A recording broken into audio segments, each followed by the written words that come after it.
Good day. Here are the top stories of the Manila Times for Wednesday, October 27, 2021. The page 1 banner headline reads, New Party Vows Support for Go.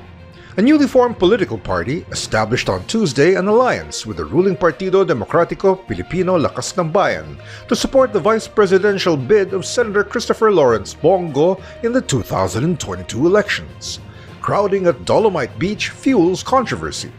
Manila Mayor Francisco Isko Moreno Dumagoso asked on Tuesday the National Pandemic Task Force to press charges against officials of the Department of Environmental and Natural Resources who approved the reopening of the Manila Baywalk Dolomite Beach for disregarding rules limiting crowd numbers. Quarantine exemption for travelers proposed. Presidential Advisor for Entrepreneurship Jose Maria Joey Concepcion III expressed on Tuesday hope that the Interagency Task Force for the Management of Emerging Infectious Diseases will approve his proposal to exempt from quarantine returning Filipinos and visitors from North America. Meanwhile, in other news, Times Forum scans growth prospects amid pandemic. The Philippine economy contracted by a record 9.6% in 2020 due to the combined effects of the Taal volcano eruption and the COVID-19 pandemic. Duterte worried over failure to hit jab target. President Rodrigo Duterte has sounded the alarm over the possible failure of government to reach its target number of inoculated Filipinos against COVID-19 by year's end. Philippines readies shift from pandemic to endemic. Health Secretary Francisco Duco III said the Philippines was now preparing a future where COVID-19 would shift from a pandemic to an endemic disease, while also preparing for possible emergence of new variants with increased severity. Complaint junked versus ex-Department of Transportation executive and 2 others.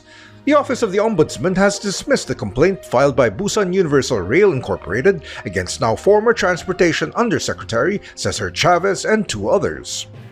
In regional news, 17 bets in Isabela unopposed. For 17 local bets in the province of Isabela, the May 2022 elections will literally be a walk in the park. In world news, Asia suffered hottest year in 2020, says the United Nations. Asia suffered its hottest year on record in 2020, the United Nations said on Tuesday ahead of the COP26 summit, with extreme weather taking a heavy toll on the continent's development. Global warming pace speeding up, says survey. President Joe Biden heads to a vital United Nations climate summit at a time when a majority of Americans regard the deteriorating climate as a problem of high importance to them, an increase from just a few years ago. In business, BOP goes into deficit in September. The country's balance of payments, or BOP, posted a deficit of $412 million in September, the Bangko Sentral ng Pilipinas said. And in sports, PBA Final Series gets physical and emotional. TNT may be without one key player when it shows up against Magnolia in Game 4 of the PBA Philippine Cup at the Don Honorio Ventura State University Gym in Bacolor, Pampanga on Wednesday. Rigoberto Tiglao and Father Emilio Aquino are the featured columnists on the front page of the Times. Tiglao expresses from the mouth of centennials. Father Aquino analyzes history, my story, and freedom. In the Times editorial, it is pointed out that populist soundbites no solution to fuel price woes. Read all about it. For more news and information, get a copy of the Manila Times on print, subscribe to our digital edition, or log on to www.manilatimes.net. Follow us on Twitter, Facebook, and Instagram, and keep up with the Times. With Eric John C. Cua, Paulo Di Mapi, and Christian Macanoy, this is the Fort Villaseran reporting. Have a great week!